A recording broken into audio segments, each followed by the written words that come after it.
बिस्मिल्लाहिर रहमानिर रहीम आऊज़ु बिल्लाहि मिनाश शाइतानिर रजीम बिस्मिल्लाहिर रहमानिर रहीम। हे जगतबासी, आज আমি আপনাদের সামনে একটি আলোচনা নিয়ে আসলাম।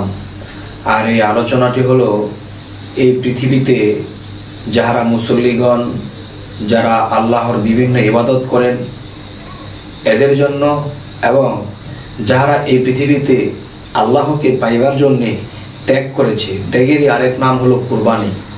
যারা ত্যাগ করেছে, যারা আল্লাহকে পাইতে সাধনা করে, টাইম টু টাইম আল্লাহর ইবাদত অন্য ইবাদতের পাশাপাশি রাত জাগনা হয়ে যারা আল্লাহর ইবাদত করে, আমি তাদের উদ্দেশ্যে কিছু কথা বলবো।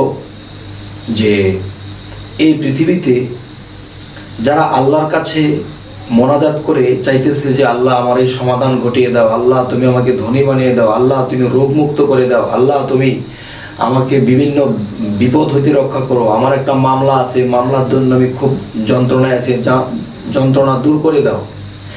এ হলো একদল লোক, তারা আল্লাহর কাছে মোনাজাত করে চাইতেই আছে।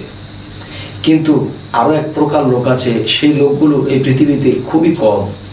আর সেই লোকগুলো দেখা যায় আল্লাহর কাছে যখন তখন চায় না, অনেক দুঃখ কষ্ট যন্ত্রণা ভোগ করে, কিন্তু চোখের পানি ঝরে, ভিতরে দুঃখের আগুনে পড়ে, কিন্তু তবুও আল্লাহর কাছে মোনাজাত নাহি করে, আল্লাহর কাছে বলে না যে হে আল্লাহ তুমি সব দেখো, সব জানো, তুমি যা করো তাই। হযরত ঈসা আলাইহিস সালামও বলেছিল একটা সময় যে হে প্রভু তুমি যা করো তাই। তো কিছু কিছু বান্দা আছে, কিছু কিছু আল্লাহর বন্ধু আছে, যত দুঃখ কষ্ট যন্ত্রণা যে কোনো অবস্থাতেই থাকুক, তারা কখনোই আল্লাহর কাছে কোনো কিছুই চায় না, শুধু দুঃখ যন্ত্রণা সয়েই যায়। তো আমি বলবো এই পৃথিবীতে যারা নামাজি মুসল্লি, তারা বেশিরভাগই আল্লাহর কাছে বিভিন্ন কিছু চেয়ে থাকে, তখন আল্লাহ তা দিয়ে থাকে। কিন্তু একদল সাধক আছে, তারা সাধনা করে আল্লাহর কাছে কোনো কিছু তো চাই না, এর পরে দেখা গেছে যে জীবনে অনেক দুঃখ কষ্ট কাটায়, মানুষের বকাঝকা খায়, কিন্তু তবুও তারা কখনো আল্লাহকে বলে না আল্লাহ এমুকে আমাকে আঘাত দিল, এমুক সংসারের মধ্যে আমি ভালো নেই, আমার অর্থ সমস্যা, আমাকে কেউ সম্মান দেয় না, এই কথাটা বলে না। যাই হোক, আজকে যে কথাটি বলবো, এই কথার মূল হলো যে এই পৃথিবীতে যারা মূলত সাধক, যারা আল্লাহ প্রেমিক, তাদের যে বিষয়টা, তারা যদি সম্পদশালী হয়, কোটিপতি হয়, বিভিন্ন জমিদার হয়, আর যদি সেই ব্যক্তিটা সাধনা করে, আল্লাহর পথে যখন সাধনা করে এবং আল্লাহর জন্য ফানাফিল্লা হয়ে থাকে, তখন এই লোকটাকে শরীয়তের ইবাদত করতে বেশি একটা দেখে না, তখন মানুষই বকাঝকা করে, ভণ্ড টণ্ড বলে, বিভিন্ন খারাপ কিছু বলে। আরেকটা বিষয় হলো এই লোকটা রাতকে রাত বসে বসে আল্লাহর জন্য কাঁদে, বিভিন্ন সাধনাগুলো করে। তো এরকম করতে করতে দেখা যায় তার থেকে দুনিয়াটা একটু দূরে চলে যায়। আর দুনিয়াটা যখন মনে থাকে না বা দুনিয়াটা তার থেকে দূরে থাকে, তখন তার অবস্থা কি হয়, তার ব্যবসা বাণিজ্য মন থাকে না, তিনি মিথ্যা কথা বলতে পারে না, বা তিনি বেশি ভিড় মানুষের মধ্যে থাকতে পারে না, সে এক দিনে এক খেলে থাকে। তার মানে পৃথিবীকে সে যখন দূরে সরাইছে, তখন পৃথিবীও তাকে দূরে সরাই দিল। আচ্ছা, এদিকে আল্লাহ বলেছে যে যদি কেউ করে আমার আশা, আমি ভেঙে দিই তার ভাষা। যদি এর পরেও কেউ করে আমার আশা, তার করে দিই আমি সর্বনাশা। তারপরেও যদি কেউ করে আমার আশা, তখন আমি হয়ে যাই তার ভালোবাসা, তখন তার আর দুঃখ কষ্ট থাকে না। তো এই পৃথিবীতে দেখা যায় যারা সাধনা করে, তাদের মাথার চুল আঁচড়ানোর কথা ভুলে যায়, ভালো পোশাক পরার কথা ভুলে যায়, ভালো খাবে এটাও ভুলে যায়, তখন তারা এমন মজনু হালত, পাগল হালত হয়ে যায়। তখন তাদের যে লক্ষ লক্ষ কোটি কোটি টাকার সম্পদ ছিল, এটাও আস্তে আস্তে ফুরিয়ে যায়। কেন ফুরিয়ে যায়? কারো দুঃখ দুর্দশা দেখছে, নে বাবা তুই চল, ওই কারো সমস্যা দেখছে, নে বাবা তুই চল। যদি কোনোদিন ফিরিয়ে দেয় তবে নেয়, কোনোদিন চায় না। তাহলে এই যে একটা বিষয় যে মানব সেবাই পরম ধর্ম, নিজের স্বার্থে চিন্তা করে না, কে ভালো থাকবে তার দিকে এই টাকা পয়সা দিয়ে দেয়, তখন ফ্যামিলির লোকে তাকে গালমন্দ করে, এবং সমাজের লোকে দেখে সে কেমন হয়ে গেছে, নিজের প্রতি যত্ন নাই, ওরকম ইনকাম নাই, রোজগার নাই, পাগলের হাল হয়ে গেছে। কিন্তু বাবারে আল্লাহর কাজ যারা ডবল ডবল করে, আল্লাহর সাধনা যারা অতিরিক্ত করে, তাদের এই হাল হয় কেন? তখন আল্লাহ বলেছে, ওয়াল্লাযী খালাকাল মাউতা ওয়াল হায়াতা লিয়াবলুওয়াকুম আইয়ুকুম আহসানু আমালা ওয়া হুয়াল আজিজুল গফুর।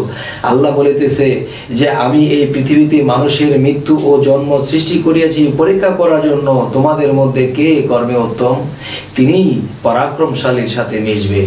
তাহলে পরাক্রমশালী যিনি, তিনি তো আল্লাহ। আর আল্লাহ যদি কোনো মানুষের মধ্যে আইসা মিশে, আর সেই মানুষের মধ্যে যদি ময়লা থাকে, তাহলে সেই ময়লা আবর্জনার মধ্যে আসবে না। আর সেই ময়লা আবর্জনা কি? সেই ময়লা আবর্জনা হচ্ছে দুনিয়ার ধন সম্পদ, হলো ময়লা, আখিরাতের ময়লা আবর্জনা। তাহলে একজন সাধক যখন আল্লাহর জন্য কাঁদে, আল্লাহর সাধনা করে, আল্লাহকে পাইতে চায়, দেখে সে যদি দুনিয়ার কোনো সম্পদ বা কোনো কিছু চাইতো, আমি তাকে দিয়ে দিতাম, সে এমন কিছু চাইছে তা তো আমার দেওয়া সম্ভব হচ্ছে না, কারণ পূর্ণ পবিত্র না হইলে সে আল্লাহকে পাবে না। আর সেই সাধক কি করে? সাধনা করে আর আল্লাহকে চায়, আল্লাহকে চায়, দুনিয়ার আর কিছু চায় না। তখন এটাই তো সমস্যা। আল্লাহ বলতেছে যদি দুনিয়ার কোনো কিছু চাইতো তাকে আমি দিতাম, সে তো আমাকে চায়, আমি আল্লাহকে চাই। তো আল্লাহকে চায়, আল্লাহ তো বলেছে আমি কাউকে নিরাশও করি না। তখন আল্লাহ কি করে? এই লোকটাকে দুনিয়ার সম্পদ যদি আখিরাতের ময়লা হয়ে থাকে, এই ময়লা আবর্জনাগুলো তার থেকে সাফ করে, পরিষ্কার করে। এই পরিষ্কারটা কিভাবে করে? একদিকে সাধনের আগুনে সে পড়তেছে, আরেকদিকে সমাজের মানুষে, ফ্যামিলির মানুষে তাকে দূর দূর করতেছে, আরেকদিকে দেখা যায় তিনি চোখের পানি দ্বারা অপবিত্র হইতেছে। তখন এক সময় মানুষে তাকে ভণ্ড বলে, খারাপ বলে, এরকম বলে, এরকম শুনতে শুনতে শুনতে শুনতে এক সময় অনেক সইয়া যায়। কিন্তু দেখা যায় এইদিকে তার সংসার ফ্যামিলি চলার মতো টাকা পয়সা থাকে না, সে অনেক কষ্টে চলতেছে, তার সম্পদ যা ছিল সব মারি খেয়ে গেছে, এখন সম্পদও নাই। তখন কি হয়? তখন দেখা যায় যে যদি কারো কিছু থাকে তাহলে সেটা হারাবার ভয় থাকে। তখন আল্লাহ সেই সাধকের সমস্ত কিছু তার থেকে বিদায় করে দেয়। সম্পদ থাকে না, সম্মান থাকে না, আত্মীয় স্বজন থাকে না, কেউ থাকে না। তখন সে যখন শূন্য হয়ে যায়, তখন তার ভিতরটা পবিত্র হয়ে পূর্ণ হয়ে যায়। তখন সে পূর্ণ হৃদয়ে আল্লাহ আসে, সেখানে বসত করে। তখন পৃথিবীর সমস্ত কিছু হারিয়ে শেষ পর্যন্ত আল্লাহকে পাইলেন। আল্লাহ তার কলবে আসলেন, কলবে এসে তার মুখে কথা বলেন এবং মানুষকে যা বলে দেয় তাই হয়। তাহলে যখন মানুষ তার কথায় উপকৃত হইতে থাকে, তখন সেই মানুষগুলো তার কাছে আসে। তার বসার জায়গা নেই, খাওয়ার জায়গা নাই, শরীরের পোশাক নাই। তখন দেখা যায় তার অনেক ভক্তরা হয়ে যায়। সেই ভক্তরা আস্তে আস্তে তাকে আবার গড়ে তোলে, আবার সম্পদ হয়, আবার দরবার হয়, আবার এরকম উপরে উঠতে থাকে। তখন তার শরীরে সেই ময়লা আবর্জনা কাপড় ছিল, এখন ভক্তরা তার শরীরে ময়লা আবর্জনা কাপড় রাখে না। তখন ভালো পোশাক পরায়, ভালো জায়গায় বসায়, ভালো যখন তাকে খাওয়াইতে থাকে, তখন আবার স্বাস্থ্যটাও ভালো হয়। তখন আল্লাহ বলেছে আমি সম্পদ কেড়ে নিয়ে যাই তাকে পরিষ্কার করার জন্য। যখন সে পরিষ্কার হয়ে গেছে, তখন সে আর এই সম্পদ কোনো খারাপ পথে লাগাবে না, ভালো পথে লাগাবে। তখন তাকে আল্লাহ আবার সম্পদ দিয়ে তোলে। তাহলে এই পৃথিবীতে যদি আল্লাহ কাউকে ভালোবাসে এবং আল্লাহকে কেউ পাইতে ভালোবাসে, তখন তাকে পরিষ্কার করে। আর সেই পরিষ্কার করতে গিয়ে তাকে জ্বালা যন্ত্রণা দেয়, তাকে সম্পদ হারা করে দেয়, তখন আবার আল্লাহই তা পূরণ করে দেয়।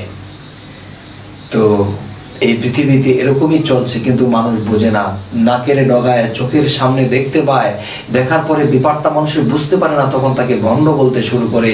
আর ভণ্ড বলতে বলতে বলতে বলতে একদিন সেই ভণ্ডের উপরে চন্দ্রবিন্দ মানে চাঁদ ওঠে। যখন আকাশে চাঁদ উঠে যায়, তখন সবাই দেখতে পায়। তখন জিহ্বায় কামড় দিয়ে বলে, হায় হায়, এই লোককে কত খারাপ বলেছি। আসলে তো লোকটা সাধারণ নয়, লোকটি তো আল্লাহ প্রাপ্ত হয়েছে, লোকের উপরে আল্লাহর রহমত হয়েছে, আমরা কেন সব বলেছিলাম।